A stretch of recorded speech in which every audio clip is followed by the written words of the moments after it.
Coucou, c'est Tiffany du blog Du Bonheur et des Livres, j'espère que tu vas bien, je suis très heureuse de te retrouver dans cette nouvelle vidéo.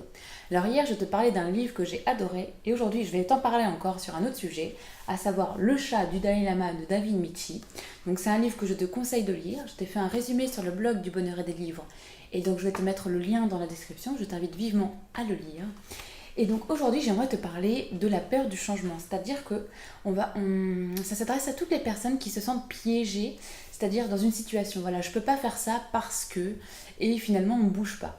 Et donc David Michi dans son livre, voilà, écrit une phrase qui est très inspirante, qui a le pouvoir de transformer ma perception, voilà, du changement, et j'espère que ce sera le cas pour toi. Donc je vais te lire le petit extrait.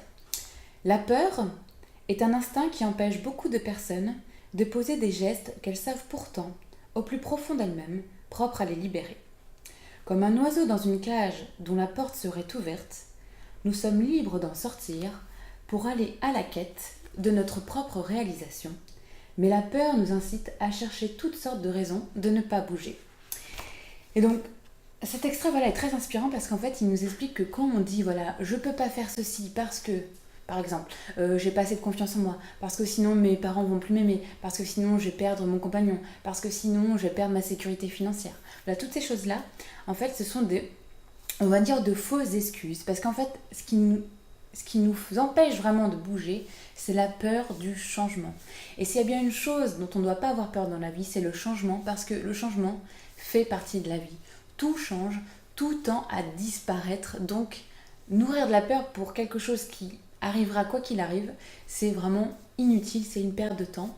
Donc voilà, donc ce que nous invite l'auteur dans son livre, c'est à ne pas chercher de fausses excuses et à ne pas rester bloqué à cause de ces fausses excuses. Voilà, aller vraiment au fond du problème, réfléchir vraiment à ce qui nous fait peur. Et c'est seulement quand on saura vraiment ce qui nous fait peur. Là, dans le cas du livre, c'était un jeune homme qui voulait partir vivre un an aux États-Unis, rejoindre ses cousins, mais ses parents voulaient qu'il se marie avec une femme qu'il n'avait jamais rencontrée et qui continue à gravir les échelons de son entreprise pour un boulot qu'il n'aimait pas vraiment beaucoup. Et donc il disait à un moine dans le livre que il était bloqué, qu'il se sentait piégé, qu'il ne savait pas quoi faire et qu'il ne voulait pas encourir le désamour de ses parents.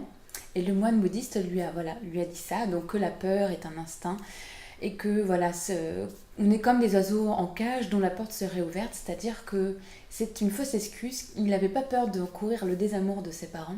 En fait, il avait peur de partir aux États-Unis, de se lancer dans une aventure qu'il n'avait jamais connue et surtout d'aller se retrouver face à lui-même.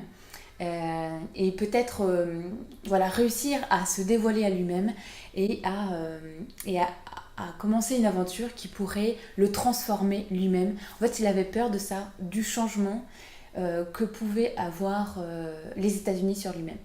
Et donc, j'ai trouvé ça très fort et je t'invite aujourd'hui à vraiment, si tu te sens piégé, à vraiment te poser la bonne question, qu'est-ce qui me fait vraiment peur? Et pas par rapport aux autres, mais vraiment par rapport à soi-même. Qu'est-ce que ce nouvel événement réveille en moi et qu'est-ce que je risque vraiment? Et ne pas chercher de fausses excuses. Et puis, comme disait Brian Tracy, embrasser le crapaud. Prenons des risques parce qu'en fait, la vie, c'est se découvrir soi-même et aller au-delà de ce qu'on connaît et de ce que l'on sait. Alors bien sûr, en douceur et en sérénité, je ne dis pas de quitter sa famille, de quitter son travail sur un coup de tête. Bien y réfléchir, bien préparer la chose, mais n'empêche, prendre le risque et ne pas rester bloqué dans notre quotidien pour de fausses excuses. Donc j'espère de tout cœur que cette vidéo t'a plu et qu'elle fera de ta vie une vie plus belle et plus sereine. Et je te dis à demain dans la prochaine vidéo. Salut!